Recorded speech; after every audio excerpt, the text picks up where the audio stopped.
Breakfast tayo guys. Sobrang lasing si Nico kahapon galing sa party. So yan yung kanyang breakfast and kay Anika din the same. Were you drunk, Daddy? No, bahan. Vahan? A little bit. Maliwanag na talaga sa labas ngayon. Ang dagway guys sa ibang kapoy. As in 12 midnight na nakauwi kahapon. Kaya sobrang late din namin nagising today. Yan, nalasing si Nico kahapon doon sa party. Nilasing siya ni Glenn tsaka ni Paul. Hi guys, may hapon sa tanan. Grabe, pagod na pagod talaga kami. Sabi ko kay Nico na wala na akong lakas na magluto. So magpapahinga na lang talaga kami ngayon. So after nung breakfast guys, sobrang late na namin nag-breakfast talaga, mga around 11 na. Nagpahinga lang kami, nanood lang kami ng videos ni Maring Queenie. Tapos, nanood din ako ng video sa Netflix. Naglaro lang si Anika sa bahay. Tapos ngayon, nakapambahay pa ako na t-shirt, guys. Dito talaga sa Finland, wala kang pakialaman. Anong isuot mo, pambahay, pantulog yan. Lumabas. Naglagay lang ako ng jacket. Tapos sabi ko kay Nico na, dito na lang kami sa Matkakidas kumain. Hiyaga, uy, maramutag ko ang ginuo. Dito na lang kami sa Matkakidas kakain, guys. Kasi, may buffet naman dito para diretso na, kasi pagod na pagod talaga ako. Tapos gusto kong magpahinga kasi you want Hesburger? Gusto kong magpahinga kasi bukas meron akong long shift. So dito na kami kakain ngayon kasi at least dito merong salad buffet and merong buffet doon.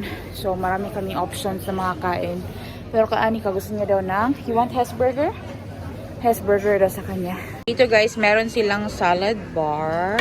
Paikot ito dito hanggang doon sa kabilang side. So, unlimited ito. Pati din yung main food nila, yung buffet.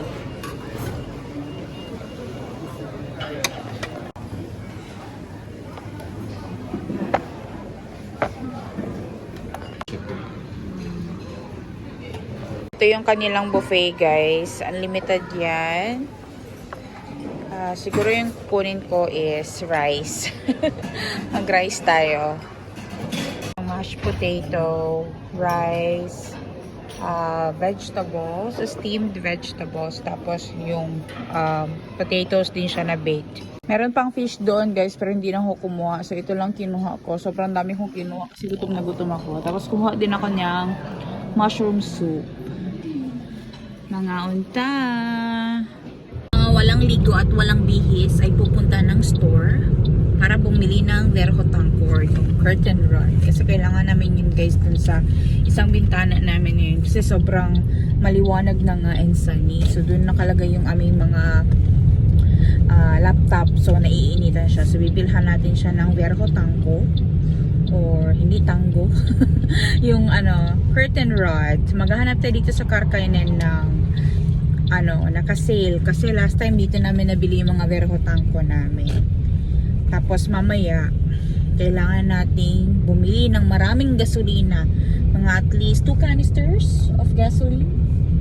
Yeah, mga dalawang canister ng, or I don't know how many liters is that. But marami rin gasolina bibili natin mamaya guys.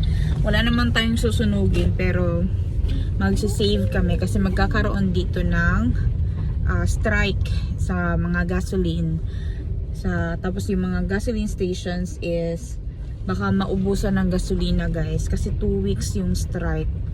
And pag wala tayong gasolina, hindi tatakbo yung ating sasakyan, hindi kami makakapagtrabaho kapag walang sasakyan. Kasi alam niyo naman na dito sa amin sa bukid, napaka-importante ng sasakyan talaga kasi yan talaga yung transportation namin. Hindi kami pwede mag-bus kasi nga malayo kami sa Kabihasnan. Pero punta muna tayo sa Karkainen, maghanap tayo ng sale.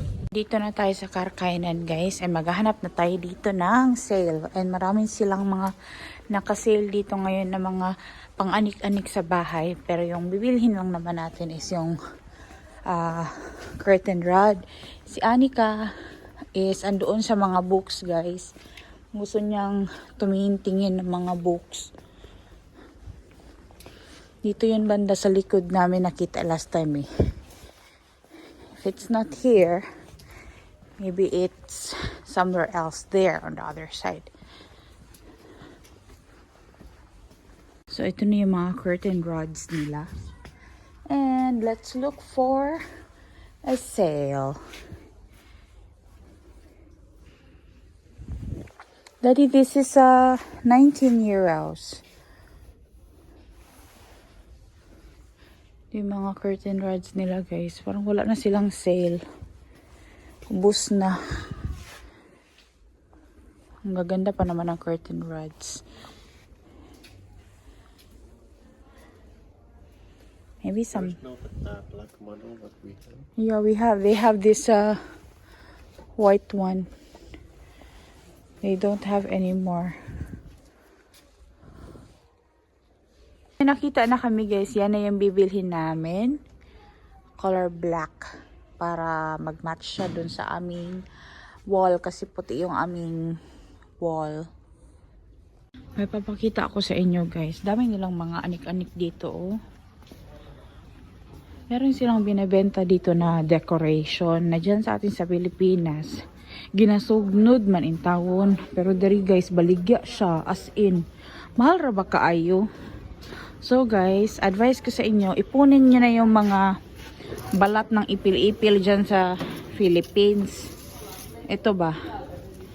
Ito. Kasi ito is 300, 400 pesos. Ito, guys. Diyan sa Pilipinas, yung ganito, di ba? Oh. Kuan ra siya og tukog, unya. Gihimo na siyang decoration.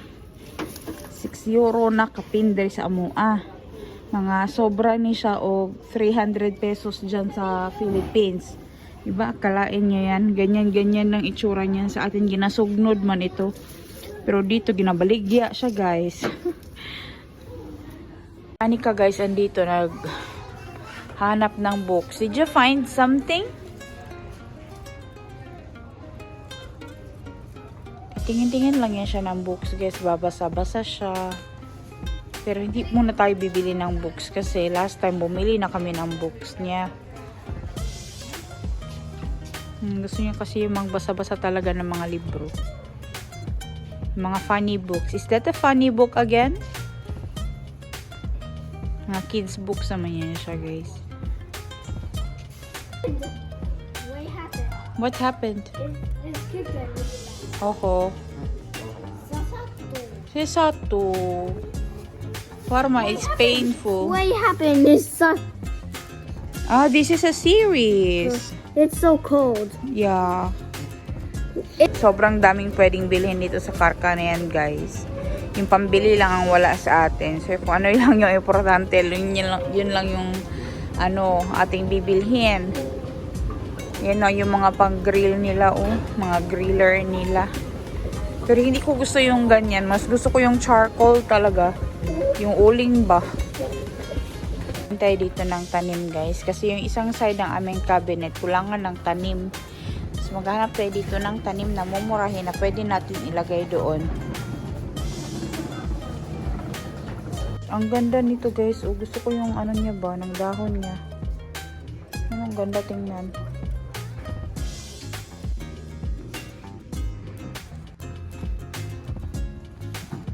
Ganda din ito. Itong peacock ba? Peacock plant. Kasi meron siyang pa-effect na pink-pink na color ba, oh. Para siyang plastic, guys, na pero hindi siya plastic. Calathea. Ganda ito. Ito na lang kaya ang bilihin natin. Ito kasi parang plastic ba? Para talaga siyang plastic tingnan. Pero hindi pala. Bili tayo nito isa. Peacock plant. Calathea. Aray. Marami na akong ganito sa Philippines noon, oh. Meron silang ano dun, oh. Asparagus man yan sa atin, yung butangan og ano ba, orchids, tapos graduation. Ako, guys, hindi pa pala nabayaran. So, yan na ang bibilhin natin, yung plant na ganyan. Pati pot niya, bumili din ako para madali siyang diligan ba. Tignan nyo dito guys, sobrang daming mga spices and herbs na mga dried na. So naghahanap kami dito ni Nico ng star anise. Kasi gagawa ako ng siopaw. Gagamitin ko doon sa aking tawag nito pork. Or this is a whole peppercorns. Sa ground peppercorns. Sobrang daming options. So, tingnan nyo yung mga paprika guys. Ganyan no. Tag 7 euros yan. 7 euros yung mga ganito. Tapos kung nakaipon ako ng maraming paprika, di ba?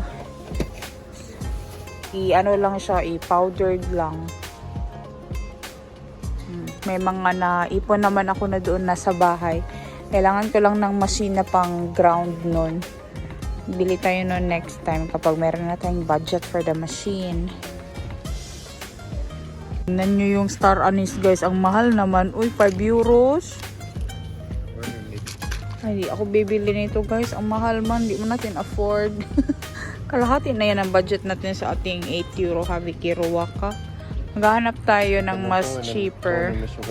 Nakapamili na kami dito sa Karkainen guys. Uwi na tayo ng bahay para makapagluto ako ng pagkain kasi bukas work na naman uli. Tapos walang pagkain sa bahay guys para kay Nika namin kabukas. So kailangan ko magluto today. Uy, kakapoy. Kapoy kayo maging inahan ay sige na tagluto, limpyo, trabaho. O sige lang. Nga naman dyan nagkinabuhi.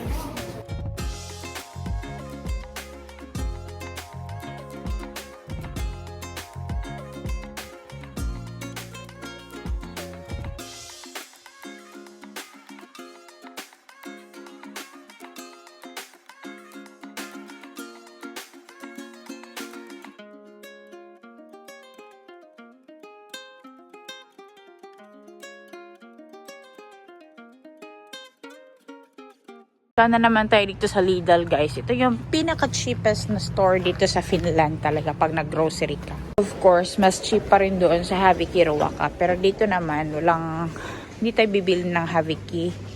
Bibili tayo ng mga bagay na hindi natin nabibili doon sa Haviki Ruwaka. And maghahanap ako ng star anise dito para makagawa ako ng siopaw. Ayun nitong food cream guys. Mas mura kasi ito dito sa Lidl. So, bili tayo dito ng 2 or 3 ganito. Yung lactose free ang bibilhin natin kasi si Nico lactose free ang kanya mga pagkain dapat. Bili tayo nitong flour guys kasi gagawa tayo ng siopaw. Kailangan natin ng flour. Hindi ko man magawa today at least. Meron na akong ready, diba? Talaga silang star anise guys. Naghahanap talaga ako. Hindi ko talaga siya makita. Pero meron pa namang another store sa tapat. And wala din sila nung ready-made na cream para sa lasagna. So, kailangan natin pumunta ng Prisma. Ambak sa tindahan. Ano ba? Yung Prisma guys, andyan lang naman sa tapat. So, dyan tayo pupunta. Okay naman mag-shop dun sa Lidl guys, kaso hindi mo talaga mahahanap lahat ng kailangan mo doon. Much better na mag-shopping sa Prisma or S-Market kasi andyan talaga halos lahat ng mga items. So ako lang pupunta doon. Hindi ka maiwan lang sila ito sa car. Finally, nakakita na rin ako ng star anise guys. Ito na siya. Ayan. Same lang naman. So ito na yun. Bili tayo ng star anise. Na lang gagawa ng bechamel ko guys. Bibili na lang ako dito ng gatas. Of course, yung lactose free. Para hindi sumakit ang tiyan ni Nico. Yung lactose free na gatas, bili tayo dito ng mga 4. Kasi pang inom din namin. Bili din tayo ng mozzarella tsaka parmesan. Basta guys, mauna to. Kita nyo to guys, mga naka-orange tag ito. Muna yusto ito. Or egg. Ano tawag nito? Egg cheese. Yan o, naka 30% na yan. So, ibig sabihin, pupunta na yan sa Haviki. So, ganito lang na parmesan ang bibilhin natin. Kasi maliit lang naman na lasagna ang gagawin ko.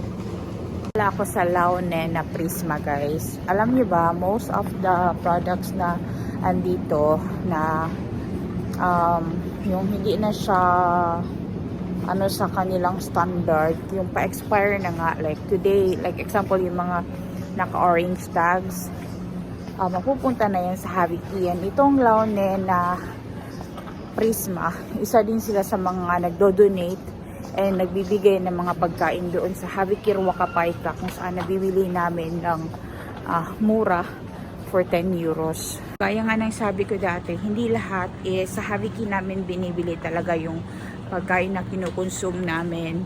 Meron ding iba na binibili talaga namin sa store, lalo na kung hindi siya available and kailangan ko siya sa pagluluto. Pero kung ano naman yung meron sa bahay, ginagawan ko talaga ng paraan para hindi siya masayang.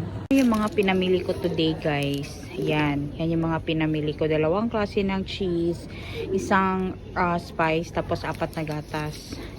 So, hindi man lang napuno yung aking bag, pero mabigat din naman siya kasi yung gatas ang mabigat. Ang napamili ko dito ngayon guys is hindi siya Haviki Ruaca or hindi man lang siya naka-sale. So yun talaga yung price niya. So ngayon, konti lang yung napamili ko. Compare talaga doon sa Haviki Ruacapaica. So andito na kami guys sa Teboil and magpapagasolina kami ng sasakyan as well as itong balde. Balde ba tawag dyan? This is a balde or this is a balde. Ay, yung ano yan, canister nga guys, lalagyan namin ng gasolina. Kasi magkakaroon ng strike. Kasi guys, na mawalan talaga ng gasolina yung mga gasoline stations dito sa Finland. Kaya i-fill namin yung 2 lalagyan ng gasolina ni Nico. 2 yan guys na canister, ayun, nasa baba. So i-fill namin yan ng gasolina kasi natatakot kami na mawalan talaga ng gasolina. Kasi nung andun kami sa Matkakedas kanina, may malaking ano yan, tangke or truck ba yan na yung tagakargang gasolina. Andoon sila guys, nagsufuel sila ng mga tanks or ng mga gasoline stations nila, naglalagay sila ng fuel. Kasi nga marami talagang tao ngayon dito sa Finland ang bumibili ng extra fuel. And baka kasi magkaubusan. Tapos kapag nagkaubusan and wala tayong mabili ng gasolina na, mawagtang gitaan ni kay di na na makaandar atong sakyanan, wala tayong gasolina, di na ba magamit ang tubig para paandaron ang sakyanan. Kaya fuel na kami ngayon, tapos bilig din tayo ng extra talaga na gasolina.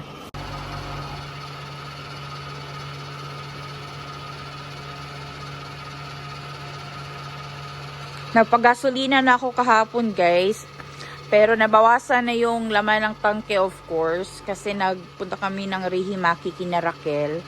And 45 minutes din yun na drive. I think nabawasan na ng konti yung gas, pero nilagyan pa rin ni Nico ngayon para full tank talaga yung sasakyan ko and enough siya for the entire week.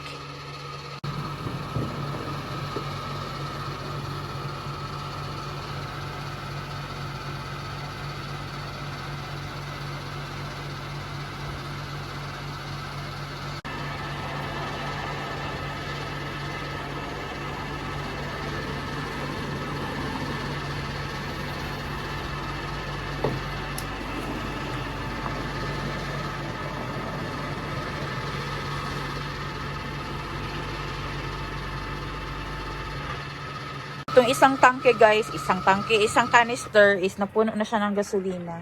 What other one? Is it enough? Maybe we need to put Extra more? Not put. Yeah, we need to put more on this canister kasi hindi pa napuno. Pero ito guys, napuno na. Bukas bibili na naman kami ng gasolina, pero kailangan pa namin magdala ng ganyang canister. Hanapin pa ni Nico doon sa Castari yung ibang mga canister guys, kasi late na kasi yan lang yung kinuha niya. Yan lang din yung magkakasya ngayon sa sasakyan kasi maliit yung sasakyan ko. Tapos may mga bit-bitin kami ng mga groceries namin. Hindi kasi kami nakapag-Haviki Ruaca ngayon guys kasi Sunday dito, kaya so close yung Haviki Ruacapaica. Kaya doon kami sa Prisma na grocery. Kaya doon kami sa Prisma and Lidl na grocery. Pero konti lang man yung mga pinamili namin talaga. Hindi naman kasi ganoon karami talaga yun ang binibili na namin. Kasi nga malaki talaga yung natitipid namin doon sa Haviki Ruacapaica. here are some of the foods na nanggaling doon sa Havi Kirwaka, guys. So, itong beef na ground beef. Itong beef na ground beef. Itong ground beef, guys, nanggaling na ito sa freezer. Nilagay ko siya pati itong mga pizza. So, ito, ilalagay ko lang siya sa microwave or sa oven. Tapos, ito na yung magiging ilta pala namin or yung dinner namin tonight. Kasi masyadong mabigat na yung kinain namin kanina sa Matkakedas. Tapos, ito yung gagamitin ko. Itong beef para sa aming pasta na gagawin ko tonight para merong pagkain para bukas while I'm at work.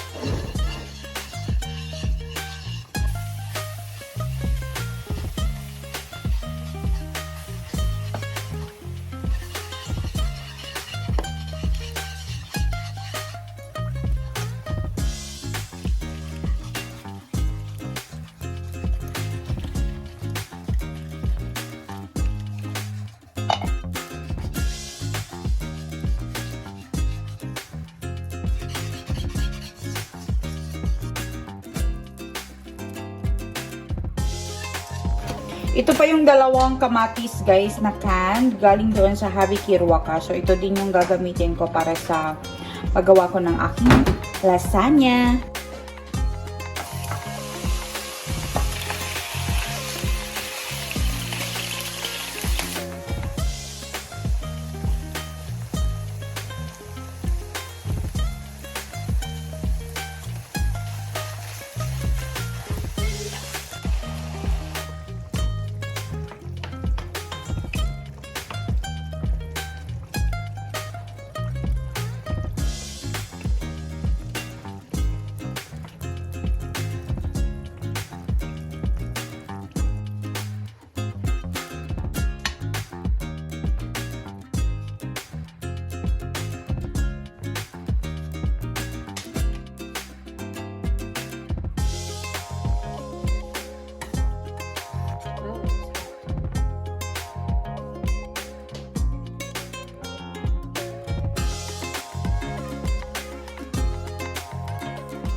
Ito na yung lasagna namin, guys. Pero ilalagay na lang to sa oven tomorrow.